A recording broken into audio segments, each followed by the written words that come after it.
kumshukuru Bwana katika hali zote, sababu maandiko yanatuambia kwamba mshukuruni Mungu katika kila jambo, sababu hayo ndiyo mapenzi ya Mungu ndani ya Kristo Yesu. Kumshukuru Mungu hata kama umelala njaa, unamshukuru Mungu sababu hautalala njaa miaka yote. Hata kama leo hauna chochote kwa mfuko, unamshukuru Mungu kwa sababu hautokosa miaka yote. Kama leo nyumba imefungwa, unamshukuru Mungu, ingawa ni ngumu sana, kwa sababu katika hali ya wanadamu tunapatwa na stresi, lakini maandiko yanasema mshukuruni Mungu katika kila jambo, sababu hayo ndiyo mapenzi ya Mungu ndani ya Kristo Yesu.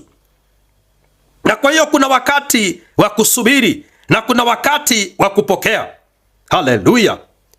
Tunapojifunza kusubiri kwa imani, sababu unaposubiri unainua kiwango cha imani, tunakuwa kiroho chetu mpendwa kinakuwa, na tunajiandaa kupokea baraka ambazo Mungu amezihifadhi kwa wakati wake uliofaa.